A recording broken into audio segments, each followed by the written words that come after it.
L'info écho avec Capital. L'info pratique Capital. Changement en vue pour l'épargne retraite à partir du 1er octobre. À la place des nombreux supports existants, vous aurez désormais le choix entre 3 produits. Le premier est un plan d'épargne retraite individuel. Les 2 autres sont des plans d'entreprise. L'un sera ouvert à tous les salariés et l'autre dédié seulement à certaines catégories. Une ordonnance publiée ce jeudi 25 juillet vient de préciser les modalités fiscales de ces nouveaux plans. Elle indique dans quel cas ces sommes sont soumises à l'impôt sur le revenu ou exonérées fiscalement.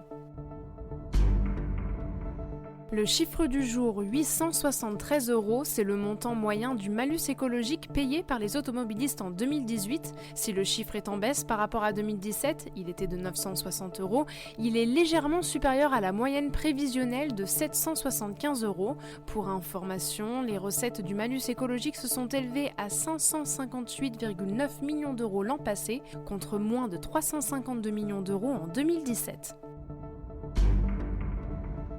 Le coup de gueule du jour est poussé par Fabien Lehagre, président de l'Association des Américains accidentels. Le Conseil d'État vient de rejeter un recours qui interrogeait la légalité d'une législation américaine s'appliquant en France. Celle-ci oblige les banques françaises à transmettre au fisc américain les données de leurs clients qui possèdent la nationalité du pays et les menace de pénalité en cas de non-coopération.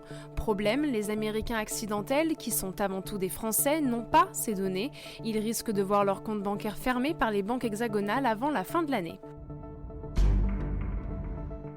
On termine avec le coût exorbitant de la sécheresse. La France traverse ces temps-ci une période de canicule. À Paris notamment, les températures ont dépassé les 42 degrés par endroit. Ces fortes chaleurs engendrent des périodes de sécheresse qui coûtent de plus en plus cher aux assureurs. Selon la Fédération française de l'assurance, chaque année le coût des indemnisations augmente.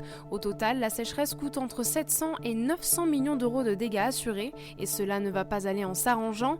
Entre les agriculteurs qui perdent une partie de leur récolte et les particuliers dont les habitations peuvent être affectées, la facture va s'alourdir. Le coût de la sécheresse pour les assureurs pourrait bien augmenter de 150% dans les prochaines années. C'était l'Info écho avec Capital.